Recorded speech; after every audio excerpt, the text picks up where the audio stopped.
So good to see them all up there playing. So Laura, energetic. you've got to be excited. You got your master's degree at the U. Does that make you a full-fledged Husky? That makes me a Husky tonight, doesn't it? That's right. Yeah, it does. Yeah. Go dogs. Good luck to the dogs. Yeah. Yeah. And look, Craig is wearing his purple tie. I am. My brother-in-law plays for the Huskies. He's a senior, fifth-year senior. Wow. So yeah, we're watching him. Number Very 53. Nice. Yeah. Jake. So yeah. Good luck to him. Yeah, exactly. We got a little bit of rain to talk about and some mountain snow, low snow levels, down about 2,000 feet, 2,500 feet in some cases.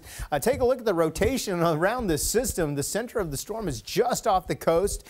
So the center is slowly working its way to the north, and this rain and snow coming up from the south, working its way up to the north. So we will add a little more rain to the bucket this evening. Got some scattered showers, Carbonado. You've got some over to Elk Plains, South Hill, and most of this has been, fairly light. The darker shades of green are a little more moderate. The yellow is certainly a moderate downpour, extending all the way to Gig Harbor, Shelton, and then those shades of yellow. That's where you're getting about a 0.4 of an inch of rain per hour. Of course, it's moving a little faster than that. And then the snow across the Olympic Mountains. Boy, that's a nice sight as well. Most of this energy is going to drop about another 1 to 3 inches of snow above 2,500 feet. Take a look at these scattered showers near Bellingham as well, and then you've got some near Gold Bar, and most of this energy, Everett, you don't have much yet. It's coming up from the south, though, so you'll get a little bit tonight. Not a lot, but some.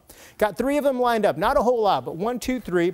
Those will give this, the spotty showers through Saturday. Not a lot, but some. Then the weekend chill picks up. Saturday's highs will be in the mid-40s. On Sunday, we will start in the upper 20s and mid-30s to get the morning started.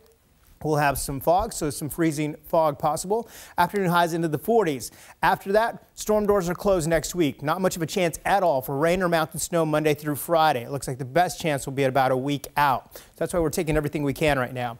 6 o'clock, there's Futurecast, the UW high-resolution model, the center of the storm. There it is. You can really see that counterclockwise rotation bringing the rain up to the north. And that's through Saturday morning, about 1:30, scattered showers at this point as the system starts to weaken and move over us. 7 o'clock tomorrow morning as we get ready for home team harvest. Not a whole lot going on. 7:30, notice little shades of green popping up, so maybe a few sprinkles during the afternoon, mostly cloudy at that though. And then we'll continue to start to see some drying as we go through Sunday afternoon. Rainfall totals, as you can see, about 1/10 to maybe 1/4 of an inch of rain. That's about it. Snowfall about 1 to 3 inches again above 2,500 feet. There's the 7-day forecast. 45 for a high tomorrow. We'll stay with a chance for some light spotty showers, mainly in the morning and again in the afternoon. Not real measurable. After that, like we said, a cool weekend ahead for the Seahawks game. 43, Mark and Lori, a little bit cool for that game.